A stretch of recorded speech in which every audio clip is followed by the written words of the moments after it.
Merhaba, ben Ada Tekinkaya. Belediyenin orkestrasında gitar çalıyorum. 2 tane solo söyledim. Bu ortamı bize sunduğunuz için çok teşekkür ederiz. Teşekkürler. İlk günden beri bütün amacımız, bütün hedefimiz aslında bu şehrin çocukları için. Bu şehrin çocuklarını da kendi sahnelerinde görmekten büyük bir gurur ve mutluluk duyduk hepimiz.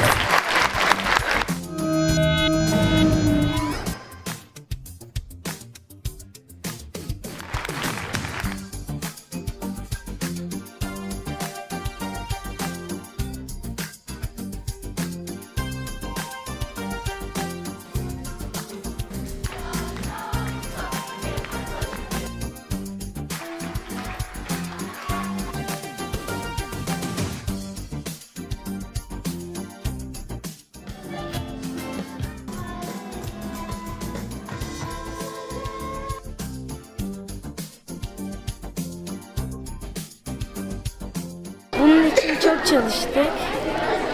Gizem hocama teşekkür ediyorum. Viola çaldım bu konserde. Çok heyecanlı bir konserdi. Çok güzel bir deneyim oldu bizim için. Gizem hocamıza çok teşekkür ediyorum. Bu konserimizde yan flüt çaldım. Bu hizmeti bize sağladığı, sunduğu için sevgili başkanımız Hasan Baltacı'ya çok teşekkür ederiz ve Kastamonu Belediyesi'ne. İyi ki siz. Çok heyecanlıydık, çok güzeldi. Her şey için çok teşekkür ederiz. Merhabalar, Ada Tekinkaya'nın annesiyim. Belediyenin çocuk korosunda gitar çalıyor ve hem de solisti. Ben de belediyenin Türk Halk Müziği Korosu'nda, Bergüzar Türk Halk Müziği Korosu'nda yer alıyorum.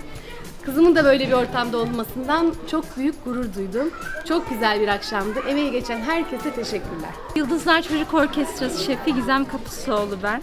Öncelikle belediyemizin bize bu geceyi düzenlemesi için sunduğu imkanlara, ardından halkımıza ve yanımızda olan herkese çok teşekkür ediyoruz. İnşallah başka güzel konserlerde görüşmek dileğiyle.